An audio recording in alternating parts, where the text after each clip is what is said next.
Hey everybody, this is a quick video to help you work on your summaries for future 321 assignments.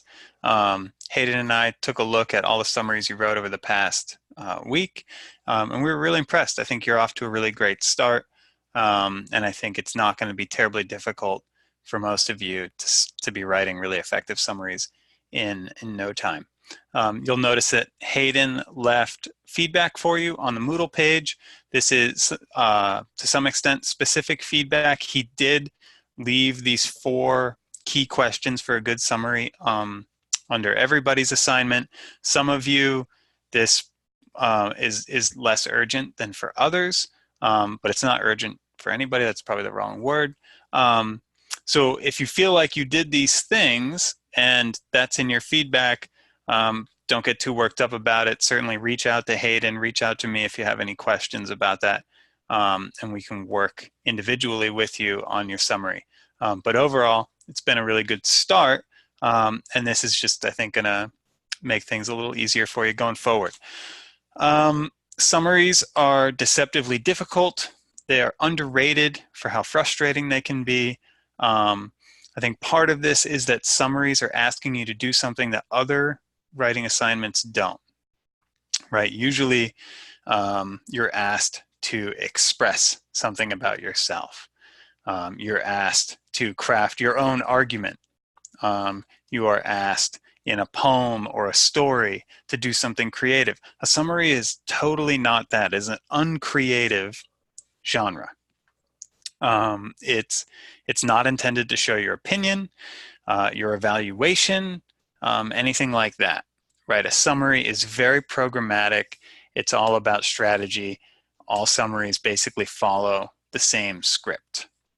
But if you follow that script, what you end up doing is really effectively reading what you've been assigned to read, and doing so more and more quickly the more you do this.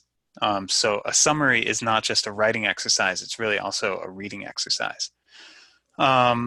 All you need to do is succinctly, and that's the challenging part, succinctly identify the argument, point out the basic significance or context of the argument, and then quickly give an overview of how the author is supporting the argument. Okay, those are the sort of main components of any work, at least in history, of any work of writing. So that's all you want to touch on. My most basic point, and you know this if you looked at your feedback on Moodle from Hayden, is to just follow these 4 steps in your summary. Who is the author? What is the piece? Okay, your summary should not be lacking the name of the author who wrote what you're summarizing, nor should it lack the title of the piece. Second, what does the author argue? We're going to talk about how to identify this in just a second. That's probably the most difficult of all of these things to figure out, and it's the most important. Third, who is the author arguing with? Sometimes that's a very specific person or group of people. Or, because it's not always specific, why does the argument matter? Why is this historian, in our case, but this works in other disciplines as well, why is this person making this claim? What are we going to learn from it? Right? What do we take away from this piece of writing existing? On that third question, just very quickly, in the Sinha piece, it's very clear who Manisha Sinha is arguing with. In next week's reading, the Drew Gilpin Faust book about death in the American Civil War, it's not as specific. It's sort of a more general contribution where she's saying, no one's really done this thing before, but I think it's really important that I do this for these reasons. So you'll have a different approach with that one. And then fourth question, how does the author support their claim, right? What kind of evidence does she use? What is she looking at to build this argument? I'm going to show you a few summary, sample summaries in just a second. But first, I'm going to break down the Sinha piece very quickly with you. Okay. So the first thing to do when summarizing a piece like this, obviously after you've said who's the author and what's the name of the piece, is what's the argument? And step one of this strategy is always going to be focus on the first and last couple of paragraphs. Sometimes this means like the first two-ish pages. Sometimes there's a very helpful little paragraph break so that you can tell, oh, the introduction is now over. So you just read that introduction. Sometimes it's just the first paragraph. It really depends on the piece, but really just read the first few paragraphs to get a sense of what's going on in the last few paragraphs. The argument will be there. Okay. It can be hard, even when you've separated those parts of the essay out, to distill the argument and really figure out what it is. So one thing that I like to do is first identify who this person is challenging, who she's arguing with, and what they claim. In the Sinha piece, this is pretty easy, right? The first sentence of her essay references another historian named Edmund Morgan. And then later in that same paragraph, she references another historian. She just says a historian of 19th century South Carolina. But you know, okay, there's two historians here, and they're both saying essentially the same thing, right? That secessionists had this sort of democratic Republican ideology. They were for the little guy, and they were carrying on the traditions of the American Revolution, right? So you know right away, okay, she would not include that information unless she had something new to contribute to it. Okay, so whatever her argument's going to be, it's going to be related to what secessionists, especially in South Carolina, thought about the society around them. Okay. And then look for explicit passages where she says, they thought that, I think this, right? Or she might use sort of keywords. She might use a conjunction like the word but, right? That's always a good sign. Oh, blah, blah, blah, blah, blah, but actually slaveholders were counter-revolutionary, right? Let's just go back again. The conclusion is going to be a place where she returns and often summarizes the argument, so it's a good place to go. If you think you've got the argument just from the introduction and you're pretty confident about it, look to that conclusion. Does that sort of support what you're already thinking? So go there second. Next, continuing, what else to include? If you're still not sure if you have everything in the argument, what you want to do is skim the entire piece, right? Usually the things that I'm going to have you summarize in this class will be between about 10 and 25 pages. So you just look through the first sentence of every paragraph. That's the topic sentence of each paragraph. You're going to know all of the subtopics that the author includes. You're going to realize if the author brings up another important part of the article, but it's just like in the middle of the piece, because that occasionally will happen. You're going to realize quickly how the author supports her argument, right? You're going to get a sense for what the evidence is, who she's looking to, whose voices she's trying to bring in to support her claims. All of that can come from just skimming through the topic sentences of the paragraphs. And then along the lines of that second question there, how does the author support her argument? Just look through the evidence, right? What sources does she use? Look through the footnotes. If you're looking for primary sources and you can't quite tell the difference between the 200 books that Manisha Sinha cites in her article and all of her primary sources, just look at the date of publication, right? You'll see, well, she's got a lot of books from the 1970s and 1980s here, but those probably aren't by secessionists because they've been dead for 100 years. So I'll probably say that the primary sources are these books from the 1840s, the 1850s, etc. Okay. And then you can start kind of classifying. What are these books? Are these treatises? Are they essays? Are they opinion pieces? Are they from newspapers or magazines? Are they from the Congressional Record? What are they? Where is she looking to find out what she knows? One thing I will say before I move on to the sample summaries, you're obviously not done once you've done that kind of predatory reading. That, what I've just laid out is all you really need to do to write a summary, right? Intro, conclusion, skim those topic sentences, look through the footnotes. I obviously then would like you to go back and actually read the piece and grapple with its major points. That's how you're going to write a good 3-2-1 assignment. That's how you're going to really contribute to the discussion forum. That's where all the interesting stuff comes from. Most of the juicy stories that you're going to learn in history are not in the topic sentence or in the introduction. They're really in those paragraphs. But your reading is going to go a lot easier when you do that, because you're going to know what the purpose of every paragraph is, because you know what the argument is. Okay, let's look at some summaries. All right, this first summary, the parts in red contribute to those questions that I laid out at the beginning. So right here at the top, in revolution or counter-revolution, it's the title of the article. Manisha Sinha, that's the author. So within 10 words, this summary has already answered the first question. Who's the author? What's the piece? Argues that. Okay, the clearest way to show me and to show Hayden that you have identified an argument is this sentence construction.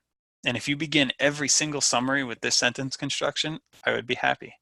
Because again, it's not a work of creative writing. You don't have to show your flair. That's not what a summary is for. Argues that.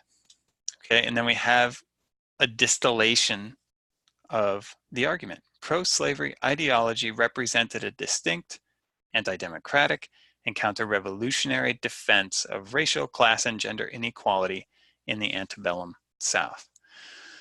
That's one way of sort of boiling down this very complex argument, but the essence is to say this was an ideology that was anti-democratic and it was counter-revolutionary, right? You have to have those key points.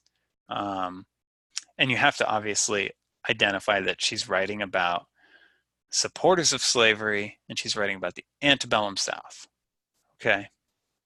Like if you were to say, she's writing about anti-democratic, counter-revolutionary ideology in 1930s Alaska, right? We would have a problem. So you always want to situate time and place.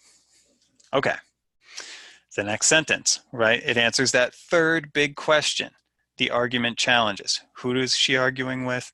What's the context? Sinha's argument challenges the common perspective. We go from there. And then the last point here answers that fourth question. How does the author support her claims? She draws upon, and look, this is just moving quickly through the sources. It's not belaboring the sources. It's not going to say, it draws upon John C. Calhoun's diaries from 1825 to 1837, as well as his letters to his friends, and this. It's not going to go into all of that detail. It's just going to be quick and dirty. Draws upon secessionists, speeches, editorials, their correspondence. Okay? And then at the end, you can kind of pull out a little bit and give us just a little bit more detailed context if you'd like, right? So some of the things she's going to bring up, Calhoun's theory of nullification, his theory of the concurrent majority, but also people who weren't Calhoun, right? Planters. Some of you mentioned in your summaries the religious aspects, so you could talk about ministers and other religious leaders. They're discussed with labor unrest in antebellum North. That would be it, right? This would be an excellent summary. Not every detail from the piece is in here. There's no reference to Karl Marx, although he shows up in Sinha's piece. There's no reference to George Fitzhugh, although he shows up, or J.D.B. Du Bois, although he shows up. But you don't have to go into all of those details.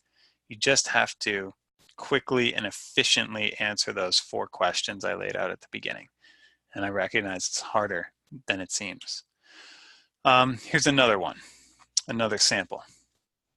In Sinha's well, you can pause the video if you'd like and just read through it quickly, and I'll start explaining it now. So this summary doesn't identify the author and the source, right? We have the author's last name, so it's moving in the right direction, which is really good. But Sinha's writing about South Carolina could mean a lot of different things, right? Manisha Sinha. she's certainly written at least one other book about this topic. So there's too much there. You want to be as specific as you can. I'm talking about this piece of writing, not just general writing about South Carolina. She focuses on the importance of Calhoun, or the importance that Calhoun had on the political and social ideals white Southerners upkept.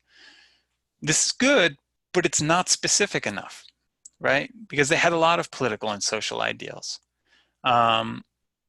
So name those ideals, right? Remember, they're in the title. Anti-democratic, counter-revolutionary ideals.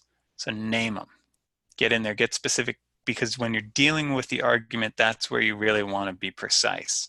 You want to be efficient. You don't want to be too wordy, but you do want to be precise. Okay?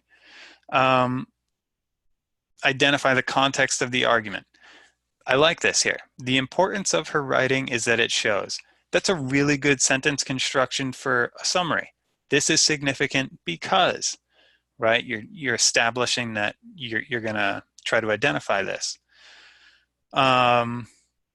It shows just how far the South was willing to go to keep that slavery, brings light to the perspective of societal issues. That's good, but it could be a little bit more specific. What do you mean by just how far the South was willing to go? I'm not asking for more words there. I'm not asking for, a long explanation, but try to be a little bit more precise when you choose those words. And give us a little bit of that historiographical context is what we call it. How does it matter alongside other historians, right? So she mentions Edmund Morgan in that first paragraph. She mentions this other 19th century historian of 19th century South Carolina. Why does she mention them? Why is her argument different than what other people have said? Okay. And then last thing, how does the author know what she knows? Right? Is there any reference to sources here? Let's try to bring that in to the best of our ability. Okay. If you want to read it, you can pause. If not, again, the article talks about how and why South Carolina was defending the continuation of slavery. There's no author, and there's no title of the piece. So that's got to be in there. Now, this summary is really reflective of a common approach, which some people might call like the list approach, which is there are a number of main points here, or there are a number of points in this article, and I'm going to run through and just say what they are. It's incredibly common. It definitely makes sense why people would want to do it this way. But what you're not doing when you use the list approach is saying there is a single most significant claim in this piece. That is the reason the piece exists. That's the whole thing, right? And that is definitely the case with everything that we're going to read in this class. And what you end up doing is you kind of submerge the argument. You get it a little bit confused to some extent with the evidence. So you want to try to avoid the list approach. I guess my point is all of the content in the article is in the service of a single idea, a single argument. You have to name that argument within the first sentence of your summary. Okay. And that can take some time to identify it. We talked a little bit earlier about how you can do that. And then the other thing I'd look for in this summary is some reference to how she knows what she knows, right? Why is the argument significant? What's the context? All of those questions. Okay. So one other thing here. You'll notice the last looks like maybe 25% of this summary deals with the issue of religion. Now, religion obviously plays a role in this article, but it's a supporting role. And it doesn't merit 25% of the summary. It merits a section of a sentence, perhaps, in a summary. Okay? She's talking about religion in order to prove how widespread the ideology is. But it's that ideology itself that you need to name, that you need to diagnose. That's the important thing. Okay. This is very long summary, which is another common approach, right? That you would try to include as much as you possibly can. And this is all of these are in good faith. These are great places to start. Obviously, this is an extreme effort. This person's putting a lot of work into this summary. So what's going on? We have some really good things. We've got the title, and we've got the historian Manisha Sinha, boom, right off the top. And this person makes a slightly different choice. They establish the sort of question, the big question of the piece. That's okay. That's a legitimate approach. The only thing I'd like to see there, though, is get to the argument more quickly. You can establish the question off the top if you want, but then the next sentence you're going to need to say, here's what the answer to the question is, right? That's what summaries do. You don't want to wait until the end of the summary to give us the argument. This next red sentence, she does so by examining the religious, philosophical. That's a great sentence. That's a really great way to prove or to show that the author is proving her point, right? How does she know what she knows? Well, she examines the religious, philosophical, political, and societal factors, right? It's efficient, it's quick, it gives us a sense of the content of the article, but it doesn't bog us down with a list of all the things that she goes through, okay? Some things that I would watch out for in this summary. There's long quotations here. Those have no place in a summary. It really should be your words. If you absolutely must, you could quote a portion of a sentence, but there's no need to quote a long sentence or passage of a piece. Okay. That is absolutely appropriate in the 3 section of your 3-2-1, and it's also absolutely appropriate on the discussion form. It's fantastic, right? But in a summary, it's your words, and it's quicker, it's more efficient than that.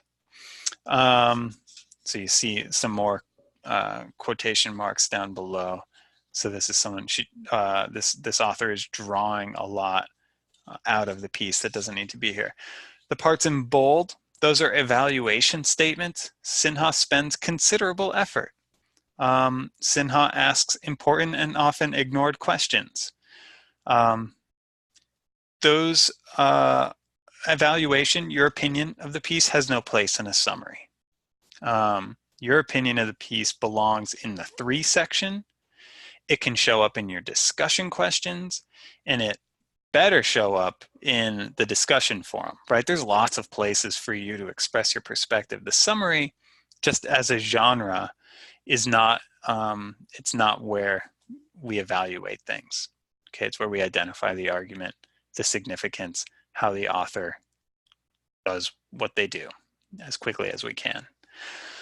And then the last sentence is fine. It's just superfluous, right? We don't need a sentence that tells us there's a multitude of factors based around slavery that comes after 450 words of a summary, right? If the summary has done its job, then that can't contribute anything to our knowledge, right? We just need to go read the article at this point. Okay. So again, really good stuff. Excellent start. Obviously, let Hayden and I know if you have any questions. I recognize that summaries are a real pain, but I promise that as you start to master them, you'll be just a much stronger reader. You're going to be a much more efficient reader. Everything will come more quickly to you, and life will be good. And then you can get to the good stuff, which is really evaluating the piece and offering your opinion about it. So I'll talk to you soon, and I'm looking forward to our discussion this week. Thank you.